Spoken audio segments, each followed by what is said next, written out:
Bonjour et bienvenue à l'amour versus aimer. Sommes-nous obligés d'être en couple pour sortir de l'isolement? As-tu l'impression que l'amour ça marche à sens unique ou pire que c'est un mythe? Bienvenue dans La richesse des différences, le podcast où l'on démystifie, légitimise la diversité. Ici, on déconstruit les illusions et croyances limitantes et on s'ouvre à une réalité plus vaste. On choisit de comprendre au lieu de juger, parce que lorsqu'on se sent vu, entendu et compris, on se sent enfin libre d'être vrai. Chaque épisode est une invitation à revoir et à créer ta propre vérité. Installe-toi confortablement et laisse-toi porter. Aujourd'hui, dans la richesse des différences, quand l'amour nous a blessés, pour ne pas dire brisés, un retour est-il vraiment possible et le voulons-nous vraiment? J'ai vraiment envie de t'amener dans un espace où est-ce que on va faire un voyage dans le temps et on va reculer à tes premières amours, pour ne pas dire ton premier amour. Et pour te souvenir de comment on se sent la première fois qu'on tombe en amour. Souvent, on est relativement jeune et on part, on court tête baissée. Et mon Dieu, qu'on flotte, tout est beau, tout va bien. On ne cherche pas c'est la faute à qui, c'est grâce à qui, comment ça a pu se produire. On tripe, on flotte. On est vraiment dans un espace de haute extase. Et ce qui est cool, c'est qu'on n'a jamais eu peur.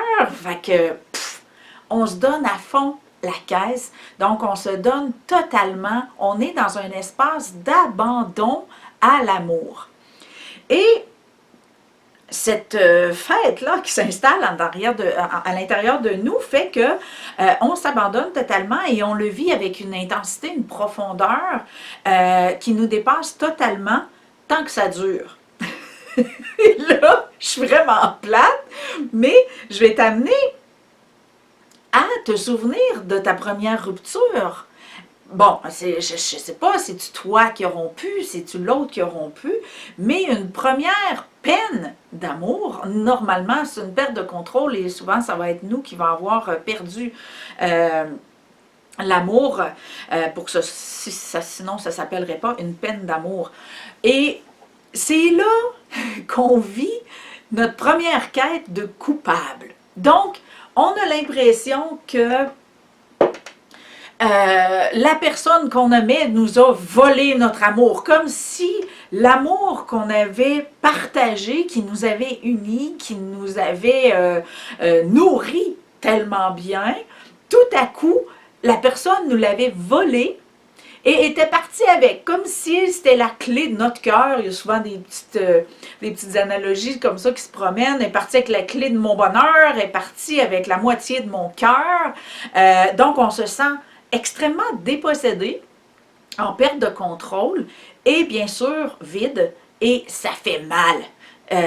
Donc, c'est quoi ce mal-là?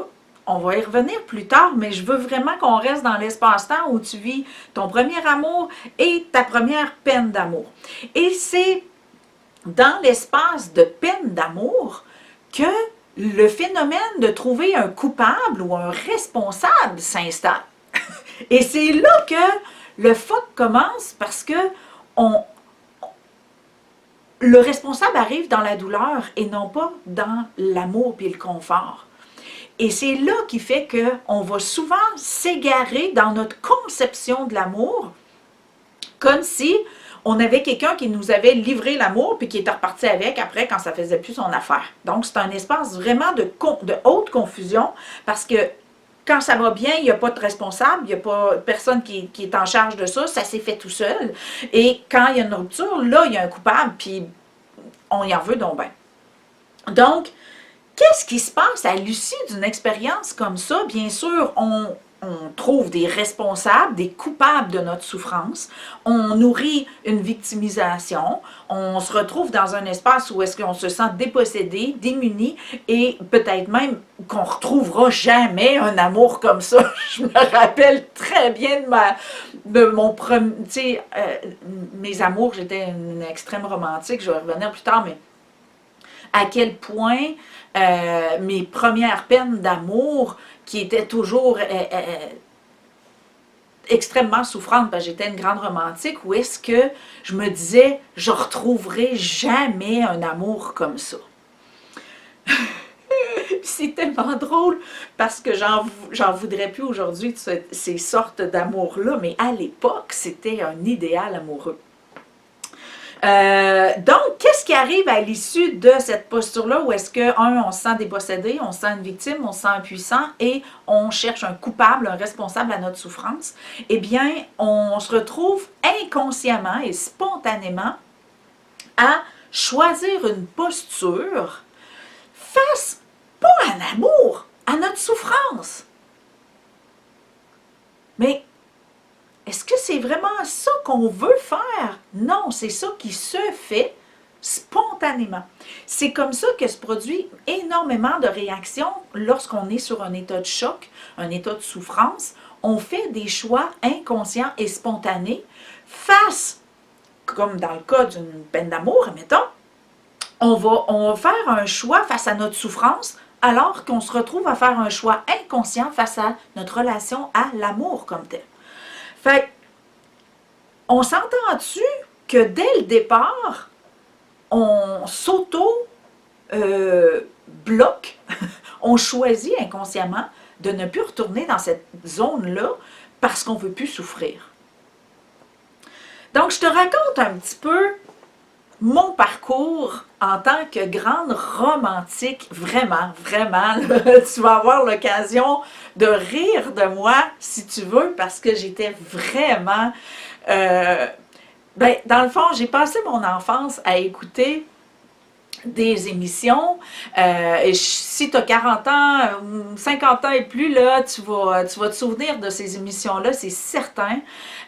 Donc, j'écoutais des émissions comme Demi-Tan, j'écoutais des émissions comme Candy, et Candy a été mon ambassadrice, ma mentor affective, parce que elle était, pour moi, elle était joie, dynamisme, il n'y avait jamais rien de grave, donc elle m'inspirait beaucoup de par son enthousiasme, mais veux pas, Candy était une petite orpheline, typique de tous nos dessins animés d'enfance. Bien sûr, c'était une orpheline, elle aussi. Donc, elle avait vraiment un complexe du rejet très prononcé. Donc, elle perdait ses amitiés. Elle tombait en amour constamment sur des amours fondés sur presque rien, à part l'inaccessibilité de la personne avec qui elle tombait en amour. Donc, ça a été vraiment ma mentor au niveau des relations amoureuses. Donc, mon grand romantisme me faisait m'amener tout le temps à tomber en amour vraiment rapidement avec, dès que quelqu'un posait le regard sur moi ou s'intéressait à moi, c'est sûr que, tu sais, du fait que mes parents sont séparés, j'avais 3 ans, ben c'est sûr que de ne pas avoir le regard de mon père qui se posait sur moi, de ne pas avoir un regard d'admiration ou peu importe, ben c'est sûr qu'à la base, j'étais en quête d'un regard tout court. Donc, dès que quelqu'un me regardait ou que je sentais un regard, ben pour moi, c'était le grand amour. C'était vraiment pathétique à quel point je tombais en amour facilement. Je me souviens qu'à l'adolescence, j'étais en amour et je les accumulais, donc je les comptais. Et là, j'allais voir, mettons, une de mes amies, je suis rendue à 9 ou 12. Et je suis montée que j'étais en amour avec 15 gars en même temps. C'est pour te dire à quel point ma folie pathétique de romantisme m'amenait à chaque pause, parce que tu sais, à la polyvalente, tu avais 1 heure de cours, puis là, tu avais un 10 minutes. Ben là, à chaque 10 minutes de pause, c'était le suspense, quel que j'allais croiser dans les corridors, qu'est-ce qui allait se passer, de quoi j'allais pouvoir nourrir À l'époque, je croyais nourrir le fait d'être en amour, mais avec du recul aujourd'hui, je me rends compte que je nourrissais bien plus mon rejet que mon amour. Mais pour moi, c'était la fête, je les voyais, on échangeait quelque chose, puis peu importe, je voyais bien rien que ce qui me tentait, même si la personne me faisait sentir qu'elle voulait rien savoir. Pour moi, au moins, elle m'avait parlé. Fait que c'était vraiment... je regarde ça aujourd'hui, puis je trouve vraiment drôle à quel point je pouvais m'abreuver d'amour, d'être en amour avec n'importe quoi. Donc, et ce qui est arrivé, c'est que je me suis mis à avoir des chums. Donc, à partir de l'adolescence, puis ma jeune vie d'adulte, je me suis mis à avoir des chums. Puis, ce qui s'est passé, c'est que j'ai jamais eu de vraie rupture. Pour moi, il y avait comme une espèce de, on s'est aimé, puis j'étais de nature, pour moi, un conflit, c'est la fin du monde. Donc, j'avais une nature où est-ce que je suis restée amie avec toutes mes ex. Encore aujourd'hui, il y a beaucoup de mes ex qu'on s'appelle encore pour se dire bonne fête. Donc, c'est vraiment, pour moi, au départ, c'était mon inconscient, bien sûr, mais c'était un espace où est-ce que je pouvais continuer.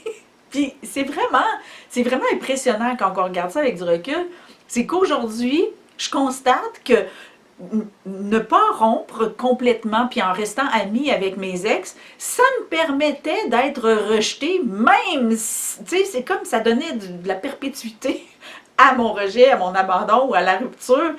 Puis je regarde ça aujourd'hui avec beaucoup d'humour parce que c'était vraiment ça. Puis pour moi, c'était, à l'époque, je me valorisais, moi, je reste amie avec toutes mes ex.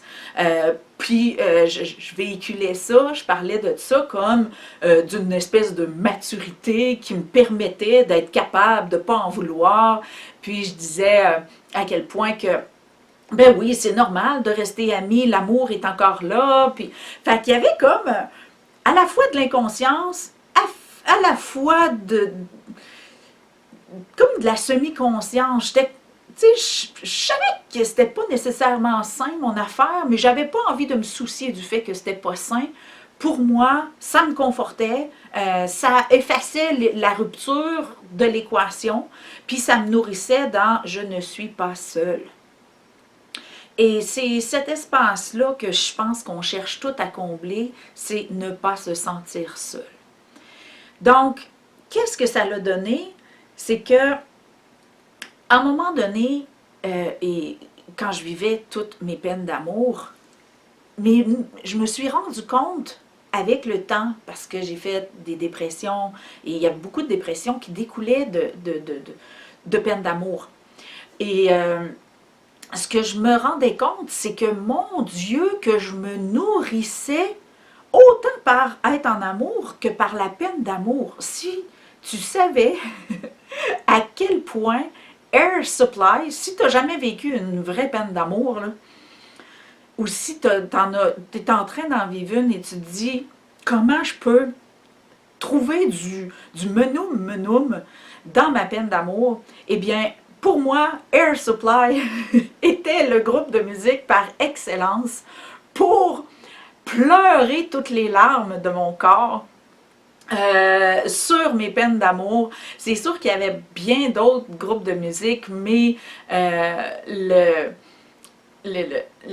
tune de Air Supply, je me souviens plus du titre, mais il dit « The beating of my heart is a drum that is lost and it's looking for a rhythm like you ». Donc, qu'est-ce que ça veut dire? Le beat de mon drum, de ma batterie, the beating of my heart, le battement de mon cœur est un drum, une batterie qui a perdu son beat et qui est en quête d'un rythme comme toi. Donc, c'est plus poche en français, mais en tout cas, c'est ça que ça veut dire, pareil. Donc, j'entendais cette phrase-là et je pleurais ma vie.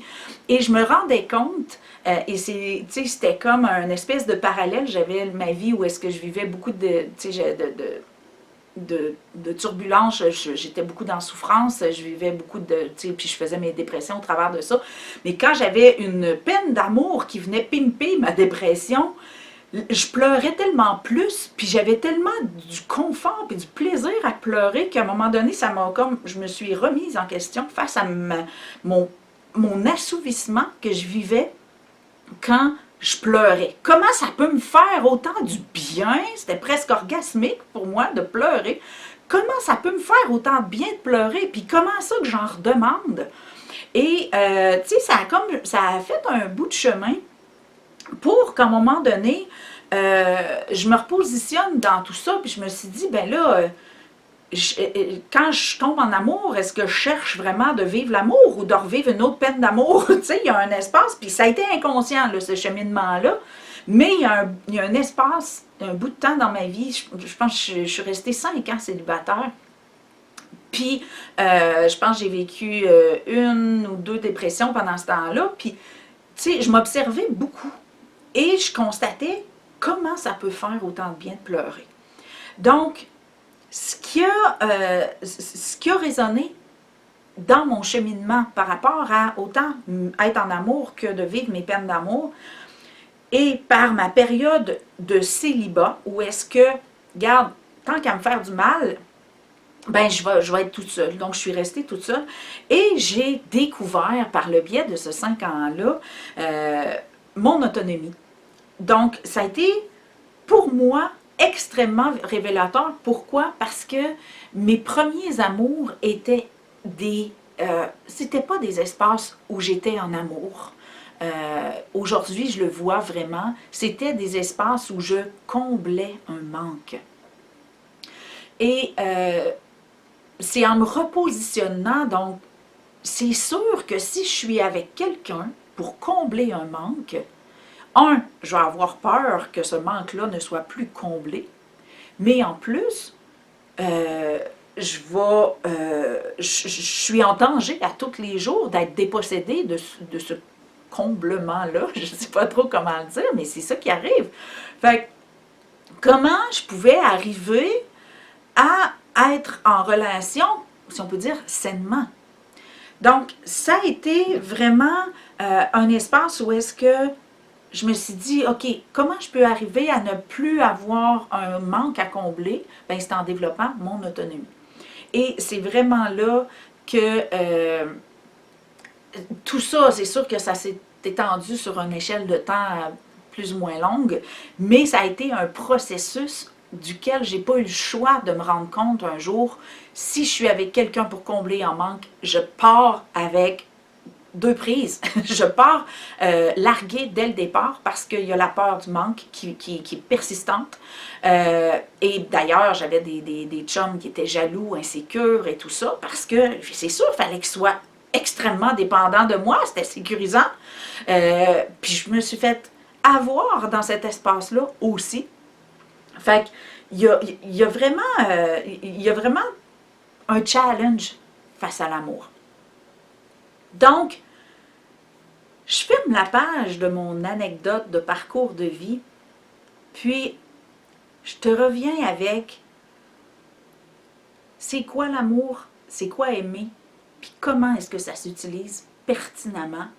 On est la veille de la Saint-Valentin. Si tu écoutes en replay, peut-être que ça fait moins bien, mais l'émission est livrée le 13 février, donc la veille de la Saint-Valentin. Et c'est vraiment mon cadeau à toi pour t'aider à te repositionner face à l'amour, que tu sois en couple ou pas. L'auto-observation est toujours la clé. Mais quoi et comment? Qu'est-ce qu'on devrait observer et comment? Donc, premièrement, je vais t'expliquer la différence, ben du moins, comment je conçois la différence entre l'amour et aimer. L'amour, je le conçois vraiment comme ce qui unit ce qui est uni. OK, je le répète, l'amour, pour moi, c'est ce qui unit ce qui est uni. Ça veut dire quoi? Ça veut dire que moi, mettons, je suis en amour avec toi. Et qu'est-ce qui fait que je suis capable vraiment comme d'avoir le sentiment que je touche à quelque chose? Qu'est-ce qui fait qu'on a l'impression, quand on est en amour avec quelqu'un, que tout à coup l'amour devient tangible?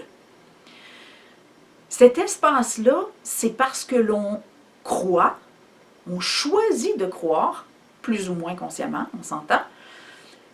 Qu'est-ce qui fait que le lien d'amour existe? C'est parce que je choisis de croire que nous sommes unis par un lien quelconque, qu'on a nommé l'amour. Mais comment ça que je suis capable de dire je t'aime à une amie, à une connaissance? Comment je suis capable de prendre une personne dans mes bras puis lui dire je t'aime si c'est pas mon chum ou ma blonde? Parce que si nous avions eu la maturité intellectuelle et spirituelle de comprendre ce qu'est l'amour à l'époque où je t'aime a été créé, conçu ou whatever, on aurait dit j'aime que nous soyons unis au lieu de vous dire je t'aime. Et tu en feras l'expérience si tu as quelqu'un que tu aimes beaucoup dans ta vie, que ce soit, je ne sais pas moi, ta mère, ton ami, ton chum, ta blonde, peu importe, mais une personne qui t'est chère et que tu as la chance de côtoyer aujourd'hui, la prochaine fois que tu iras la voir, de la prendre dans tes bras et de lui dire « J'aime tellement que nous soyons unis ». Et tu vas voir comme si, comme par magie, ton amour allait prendre de l'ampleur. Ta conception de la relation allait venir plus grosse. Parce que, au lieu de dire « je t'aime », donc de dire « c'est toi que j'aime », tu vas voir toi, l'autre et ce qui vous unit. Donc, tu as l'impression que « j'aime que nous soyons unis » va donner de l'ampleur à « je t'aime » parce que tu ne regarderas plus seulement la personne, mais tu vas toucher en conscience, en lucidité, à, dans le fond, c'est le lien que j'aime. C'est le lien que je choisis de nourrir. C'est le lien que j'apprécie. Et c'est le lien que je veux garder. Et dans cet espace-là, la magie, c'est que ce lien-là est immortel.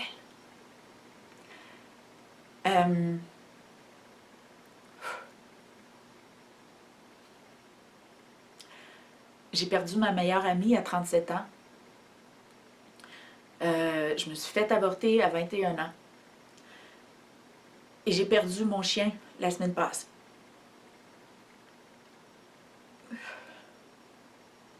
Et la magie qu'il y a derrière ça,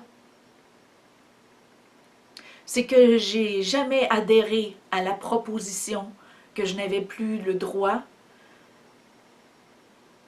de croire en le lien qui nous a unis et qui nous unit toujours.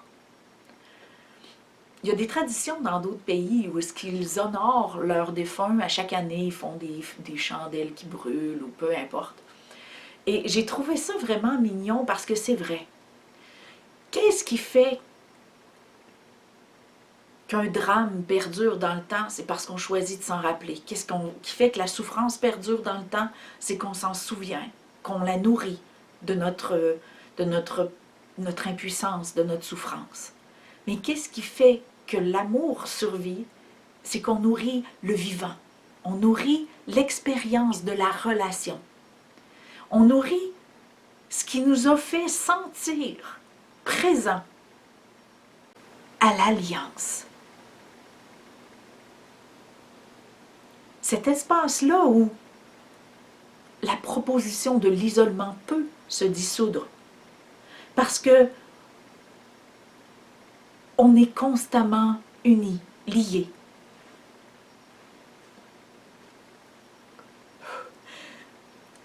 Quand je parle d'alliance, et que dans le fond, je parle de l'alliance universelle, de l'un, de l'unité, de l'amour universel, inconditionnel, appelle ça comme tu voudras. Mais pour moi, pourquoi ça m'émeut autant? Parce que c'est l'espace par lequel je ne me sens plus jamais seule. Parce que à tous les jours, on a l'occasion de se sentir unique, différent et isolé, ou d'observer nos similitudes, qui fait qu'on côtoie et qu'on navigue l'humanité par le biais d'égrégores, par lesquels vibratoirement on n'est jamais seul. Quand tu te sens seul, je t'invite vraiment à rentrer dans un espace où est-ce que tu te souviens que, je sais pas moi, tu es une femme. Est-ce que tu es la seule femme sur la planète? Non. Tu peux te souvenir que tu es une sœur. Est-ce que tu es la seule sœur sur la planète? Non. Tu es une enfant. Est-ce que tu es le seul enfant sur la planète? Non. Et lorsque tu te connectes à ces entités-là, donc ces espaces entitaires-là, qui sont comme un amalgame de ce qui fait de toi ce que tu es, la capacité à te connecter vibratoirement à ta similitude d'expérience terrestre. Ce qui fait que tu es toujours uni. Parce que sur la Terre, on est des humains. Et de par ce fait-là, on n'est jamais seul. Parce qu'on vit toutes à peu près les mêmes expériences. Et j'entends souvent, quand je parle d'amour universel, inconditionnel, et il y a souvent des gens qui me challengent et qui me confrontent face à ça, puis qui disent, ben oui, mais il y a la guerre, il y a la violence, il y a la famine. Et des épreuves comme on a vécu en 2020, la magie qui s'est produite par le biais de la COVID est tellement extraordinairement prodigieux que c'était quasiment impossible de le voir. Parce que les guerres, il y en a qui écoutent les nouvelles, il y en a qui ne l'écoutent pas, il y en a qui aiment ça, entendre parler de ça, il y en a qui... Mais le COVID, on n'avait pas le choix. On n'avait pas le choix de quoi? De tout, en tant qu'humain, sur la planète. On n'avait pas le choix de regarder la même chose et de vivre, d'expérimenter, de vivre une expérience planétaire qui faisait unanimité dans le sens où c'était grandiose. Et autant que beaucoup de gens se sont réfugiés dans l'impuissance, d'autres se sont sentis moins seuls parce qu'ils voyaient qu'ils n'étaient pas seuls à vivre la chose comme ils le vivaient, ils n'étaient pas seuls. Et j'ai trouvé ça vraiment intéressant parce que j'ai des gens que je côtoie qui sont dans l'amour universel, inconditionnel. Et ils me disaient, je me retrouve à ne pas être capable de faire un choix pour me positionner, que ce soit face à croire en la maladie, à croire au potentiel ou pas du vaccin et tout ça. Puis il y avait comme un conflit à l'intérieur. Et ce qui les confrontait, c'était peu importe ce que je vais choisir comme position, je vais déplaire. Peu importe ce que je vais choisir, je vais être confronté à l'impact de mon choix. Et ça, c'est l'expérience que tout le monde a vécue sans l'ombre d'un doute. Tout le monde était confronté à constater que peu importe ce qu'ils choisissaient de faire du virus ou du vaccin, peu importe, ils allaient être confrontés à ça fera jamais, jamais, jamais unanimité. Et pour moi, ça a fait de cette expérience-là une expérience extraordinaire où est-ce que les gens avaient à prendre conscience que leur choix, autant qu'il n'est pas important, autant qu'il est important, mais qui fait de nous ce que nous sommes, nos choix font de nous ce que nous sommes, et on ne fera jamais unanimité, que ce soit pour dire ce qu'on pense face à des événements mondiaux, ou que ce soit pour dire à notre chum, ben moi, je veux plus de ça ou moins de ça dans la recette. Moi, je veux tel ustensile pour manger.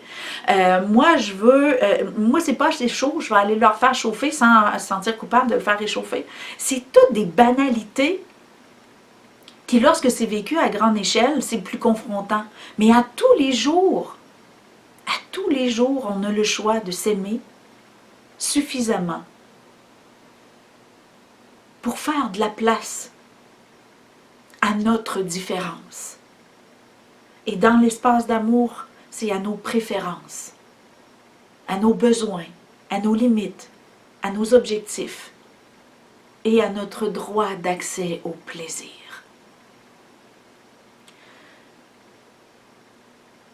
Donc, c'est quoi la différence entre l'amour et aimer? C'est que l'amour, c'est ce qui unit, ce qui est uni. Et aimer, c'est choisir de prendre conscience d'un lien, d'union, et de permettre qu'il y ait des gens au bout du fil. Aimer, c'est choisir de s'unir. Aimer, c'est choisir de croire qu'on mérite d'être unis. Aimer, c'est se donner le droit de s'unir. Et personnellement, c'est cette dernière phrase-là qui a été le plus dur pour moi. Dans les épisodes qui vont venir, tu vas apprendre à me connaître de plus en plus et tu vas découvrir des espaces où, à une certaine époque, je croyais que je méritais tellement pas d'être aimée, j'avais fait de moi un monstre. Donc pour moi, de concevoir que j'ai le droit d'être unie, que j'ai le droit d'être aimée, ça a été là mon challenge. Ça a été là où est-ce que ça a été difficile de me repositionner. J'avais même du mépris pour ceux qui m'aimaient parce que je ne le croyais pas et je trouvais ça fou de m'aimer avec générosité, avec proximité, alors que j'étais tellement convaincue. Je m'appelle ça être une conne vaincue. J'étais tellement une conne vaincue que c'était pas pour moi, que je ne le méritais pas, qu'il a fallu que je me repositionne vraiment avec acharnement. Là, vraiment fallu que je me convainque. Ça a pris 10 ans à mon chum pour me convaincre. Et il ne savait pas sur quel dossier il travaillait. Là. Mais pour moi, ça a été vraiment un 10 ans d'acharnement. Ça fait 20 ans qu'on est ensemble aujourd'hui.